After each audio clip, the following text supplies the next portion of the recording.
Hello and welcome to another trip report. I'm Paul Lucas and I'm in Istanbul at Sakhici station, which was actually built as the eastern terminus of the Orient Express way back in 1890. It's not seen any trains like that for quite some time, and now it's just a small station serving suburban trains here in Istanbul. But fast forward to the present and I'm here to take Turkish Airlines out of Istanbul's new airport. This is going to be the first fully fledged trip report on YouTube from this particular airport. I'm excited to find out what all the fuss is about. Let's go.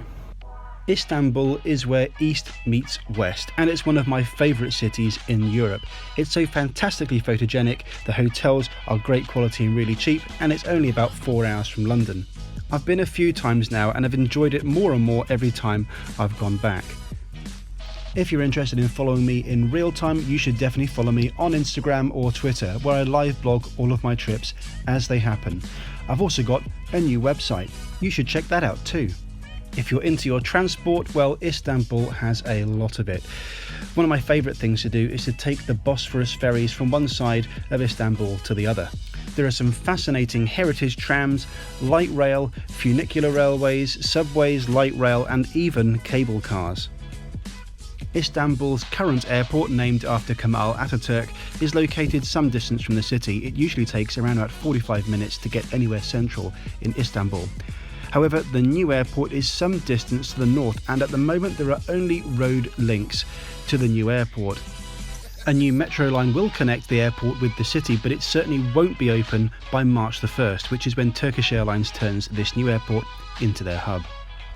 The airport is over an hour's drive from the centre of Istanbul, and on approach it's clear this airport is not finished.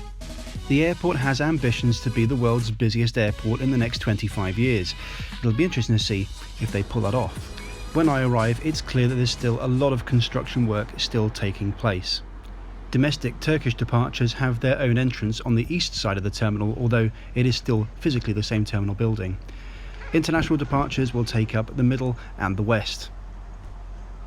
Upon entering, it's clear that this is an expensive airport and it's beautifully engineered. I travelled during the interim opening phase of this airport, and there were just 4 international flights leaving between 5:30 in the evening and midnight. It was a very eerie experience walking around an almost empty airport terminal. It looks like an airport, but it just doesn't feel like one. It's only when you walk around an empty husk of an airport terminal that you realise that it doesn't feel like an airport because it looks like one. That airport feeling comes from seeing all of the different people from all corners of the world in one place, going about their business and going to different places. It's a people watching thing for me. I hadn't seen many pictures of this new airport before I'd visited, and I was quite surprised at how bland and utilitarian a lot of the architecture was. New airports are vanity projects for governments, and no less so for Turkey's.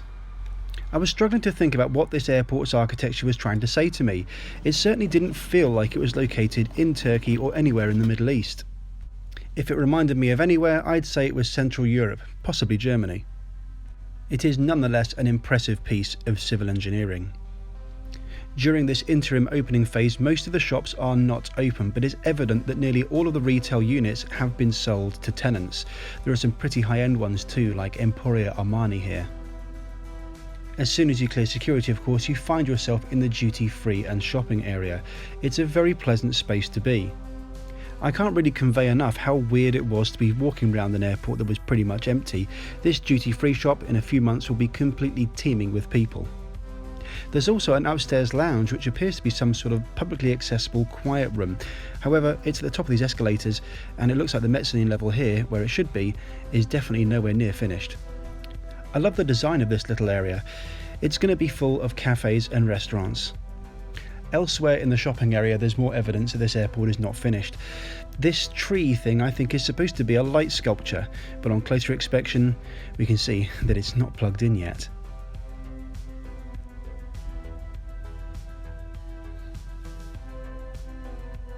Just a word of warning, if like me you're going to be coming through Istanbul new airport in the interim phase before it fully opens, there's nowhere here actually open that actually serves a full meal. There's no proper restaurants open yet. I guess there are just so few flights going through here that it doesn't make any sense for restaurants to be open. So yeah, I've just got a couple of drinks to tide me over. If you are going to come through here before it's fully open, I recommend you grab something to eat in Istanbul itself, or make sure you like plain food. As well as there being no restaurants, the lounges are also not yet open. IGA Lounge, that would be the Istanbul Grand Airport Lounge. I expect this to be available on Priority Pass when this airport fully opens in March. Down the escalators is the gate area. I must say I was very impressed by the amount of space there was down here. I'm curious as to what these rooms actually are going to be. They don't appear to be lounges but more dedicated waiting areas, but the signage implies that you need to be Star Alliance Gold or with Turkish Airlines to access them. I'm curious as to what they are, so if you do know the answer, leave me a comment in the comment section below this video. Something that will please a lot of economy class travellers. Every single seating area in the gate area has a multitude of power sockets. Elsewhere airside there's also a mosque which has full ritual washing facilities and this multi-faith prayer room. So that is Istanbul's new airport for you in a nutshell. If you've been through Istanbul new airport, please leave me a comment in the comment section below. I'd love to hear your experiences if you've been one of the few people to already pass through this place. As for me, my flight is an hour and 15 minutes delayed. Nothing to do with this airport actually. The inbound aircraft is coming from Paris, where there's been some pretty bad weather today with snow and ice, and I suspect that's the reason for the delay. So I've had an hour and 15 minutes extra hanging around this place.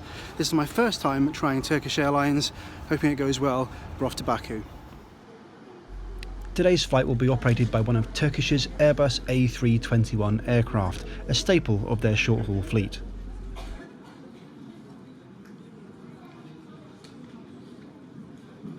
Turkish are renowned for operating within Europe with a full 2+2 business class layout instead of the convertible economy seating found on most European airlines. This is the business class cabin. And here's my seat, 6F in economy class, right at the front up against the bulkhead.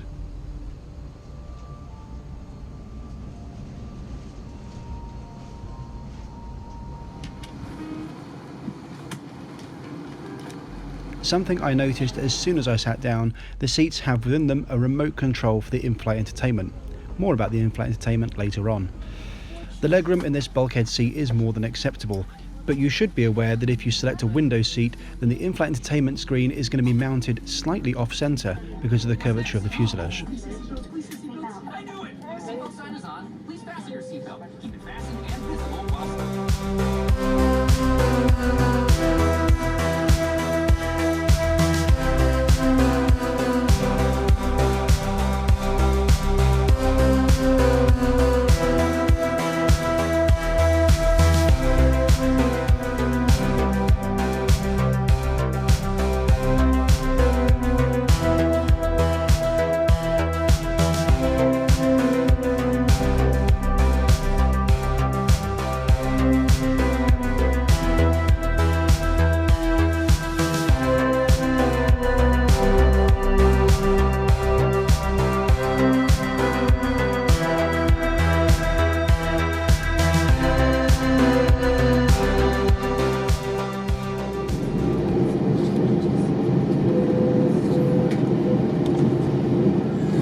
After a smooth and uneventful takeoff, we shortly turn east to head towards Baku in Azerbaijan.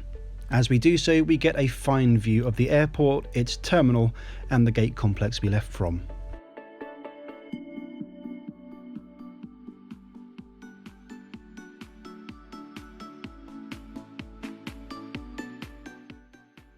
Let's take a quick look at today's route. Istanbul to Baku is 1,112 miles. It'll take us 2 hours and 15 minutes flying time, and we'll be flying at 36,000 feet. Something I noticed shortly after takeoff, the in-flight entertainment also includes a do not disturb function. Now, quite what that does in terms of instructing the crew that you don't want to be disturbed, I'm not sure. In terms of the actual screen itself, it was quite unresponsive at times, and I would recommend using the remote where possible. If you've watched my videos before, you'll know that one of the things I like the most about in-flight entertainment is the option to look at the moving map. Turkish's is no exception. There's quite a colourful moving map on display. In terms of the actual movies and TV, there's a very wide selection indeed, especially for such a short flight between Istanbul and Baku. Turkish also provide complimentary earphones which are left on your seat as you board. I find it hard to concentrate on movies when I'm flying, so I usually select a children's film. I watched Peter Rabbit with James Corden. I didn't think it was that good. Tray tables in these bulkhead seats are stored in the armrest and fold out pretty nicely indeed. The surface was very sturdy, no problems here. Another thing Turkish are renowned for is providing full catering even in economy class and even on short flights like this. This meal was served with a couple of soft drinks, and I was pleased to see that they're still using Dough & Co, my favourite airline caterers. Now, don't laugh, but the choice was between chicken or beef, so I've no idea what this beef option actually was, but it was absolutely gorgeous. It came with a cool yoghurt dip, a strawberry mousse dessert, and a small pot of water. My first time flying Turkish Airlines, I was very impressed with the catering, and I would definitely consider flying economy again, just for the food. The meal service is finished with coffee or tea. This coffee was one of the smoothest I've ever drunk anywhere on an aeroplane in any class. Approaching 2 AM Azerbaijan time, we're descending into Baku from the south, and despite the early hour, I'm really looking forward to exploring my first country in the Caucasus region.